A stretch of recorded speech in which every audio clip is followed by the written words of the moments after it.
Hello, this is David, and in this video I'm going to be talking about my goals for 2025. Since the last episode, we've turned the page from 2024 to 2025, where 2024 was an incredibly successful year for me, where I achieved personal bests in every single one of my events, with the exception of a short course 50 meters fly and a short course 100 meters freestyle. That last one being a little bit irritating on the basis that I really wanted to go a sub 60-second short course 100 meters free. However, for whatever reason, it just wasn't meant to be. So as a result, now that we've closed the book on 2024, I'm now looking ahead to 2025 and trying to understand what I want to achieve from this year and set a plan in order to go about achieving said goals. Therefore, if you give this video a like, I would very much appreciate it. Follow and subscribe for more swimming content, and to swim faster on limited training time, head on over to westcough.com. But otherwise, without any further ado, let's dive right in to today's video.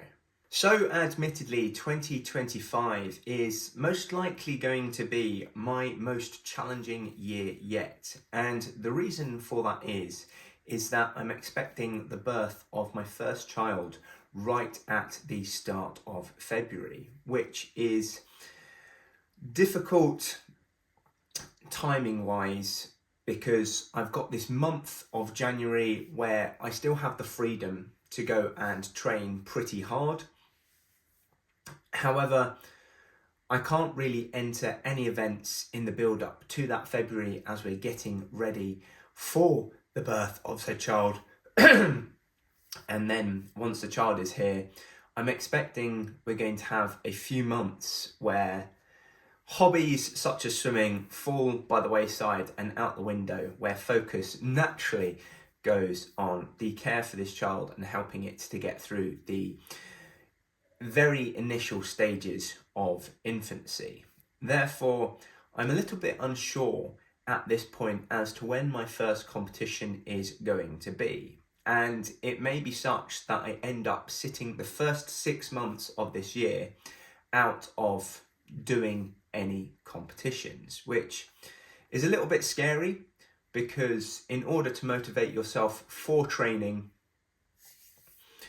it's important that you include competitions in the calendar, because there can come a point where you think, why am I doing this? What am I doing all this training for?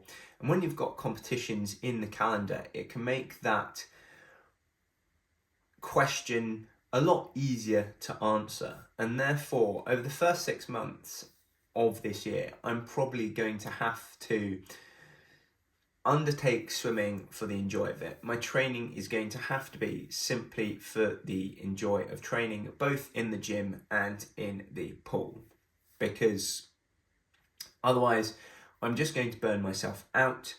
Having a child is hard enough as it is. I don't know exactly how hard it's going to be, and that is one of the challenges with trying to plan for 2025. I know that having a child is going to be incredibly difficult. However, I don't know how difficult is the issue. I don't know whether I'm just going to have to completely forget about swimming whatsoever, or whether I can just keep things ticking over. And as a result, it's quite hard to be realistic as for my goals for this year. Is it simply going to be a case of trying to hold on to the gains that I've made over the past couple of years as best as I can? Is there room for some level improvement over the course of this year? Or am I just going to have to accept that it's just going to be damage limitation, where I'm going to end up detraining and I've just got to get over that fact and therefore just try and enjoy the year and do as best as I can given the circumstances. So as a result, I don't actually have any hard and fast targets for this year. As always, I'd love to try and meet that sub 60 100 meters freestyle, and because there's Masters Nationals right at the back end of October, that might still be a possibility, because once me and my wife get into a routine with taking care of the child and understand a little bit better how much time and effort is needed for that, I will then be able to have a little bit better of an idea as to how much I can train to get that sub 60 100 meters freestyle time. However, I think in order to avoid any sort of disappointment and putting too much pressure on myself, I believe that this year I just have to take that goal out of the question. If I achieve it, then that will not only be a nice bonus, but it will probably absolutely make my 2025 having a child and achieve my biggest swimming goal, the goal that's been my swimming goal for the past 6 years or so. That would absolutely make my 2025. I don't know how else I could improve the year if I achieved that on top of the birth of my first child. But I think, just being realistic, I'm going to have to just throw that entirely out of the window and just have a year of enjoying my swimming. And as a result, I've got a sneaky feeling that in just adopting that approach, just trying to enjoy it, keep fit, maintain my strength and fitness as much as possible, I may end up actually improving quicker than what I have done in previous years, where I've put more pressure on myself, really tried to train hard. So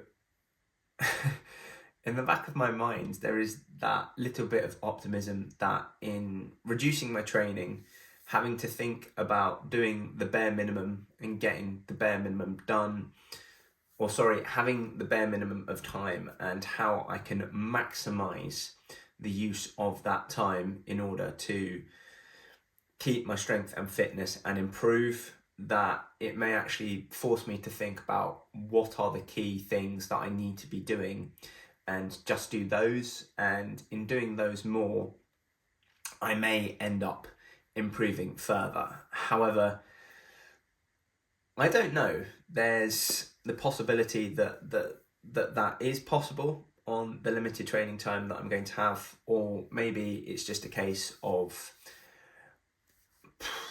it's just going to be not enough training time in order to improve. So we will see. What I do feel confident about going into this year is that I believe I'm just a lot more smarter about my training and what I need to be achieving in training sessions than I have been in previous years, where I've just been going through the motions, trying to do as much as I physically possibly can and hope that works. And therefore, I feel a little bit more informed about what I'm trying to achieve with my stroke, with my nutrition, with my gym training, with all those sort of surrounding items, that I can really be intentional about my training this year and therefore minimize any damage or detraining that I'm going to probably be encountering due to the fact that I'm not going to be getting in the pool and gym as much this year.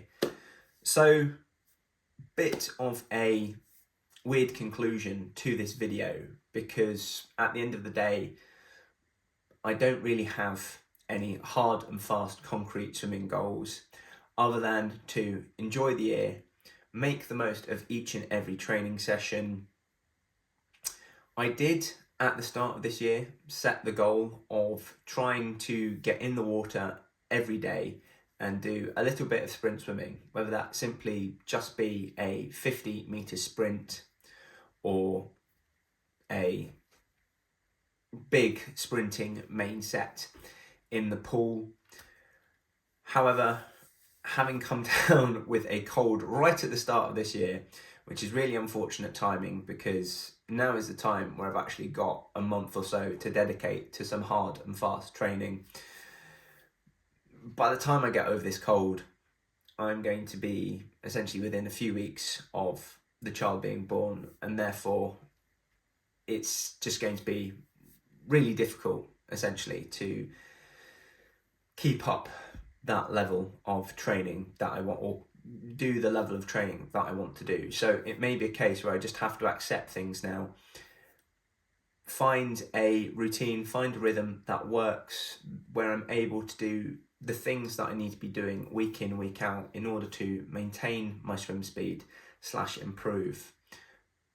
But yeah, at the end of the day, my goal for this year is to enjoy my swimming, enjoy my training, and just see where things take me. I believe, unfortunately, I'm already out for the British Masters Long Course Swimming Championships this year because I have a friend's wedding to go to on that weekend. That was probably going to be the initial point at which I was going to start considering entering competitions again. However, because I can't make that weekend, I can't make that competition where I'm absolutely gutted because it's at the London Aquatic Centre. I was really keen to do the competition at the London Aquatic Centre because I really enjoyed the AP International Meet in May last year, which was there in London at Stratford. And yeah, it's a bit of a hard one. It almost feels as though I'm having to let go of my swimming goals for the start of this year. However, as a result of that, it takes the pressure off a little bit. Just, I can sit back, relax, enjoy my swimming, and hopefully maintain where I'm at. But that's it for this year. I'm sorry, it's not quite as exciting as I was hoping it to be, but I think given the circumstances where I find myself in, I'm just going to have to be realistic with myself. Enjoy training. That is it, especially for the first half of 2025. And then once July rolls around and I'm feeling a little bit more comfortable with the time and dedication that looking after a infant child brings with it, I will be able to reassess and think about what is realistic for short course season. Ultimately, I think long course season is off the cards for this year. So maybe I will do another goals video for the second half of 2025 when I'm done. But otherwise, thank you very much for watching, and I'll see you in the next episode. For more swimming content, follow and subscribe. To swim faster on limited training time, head to westcough.com. Otherwise, see you in the next episode.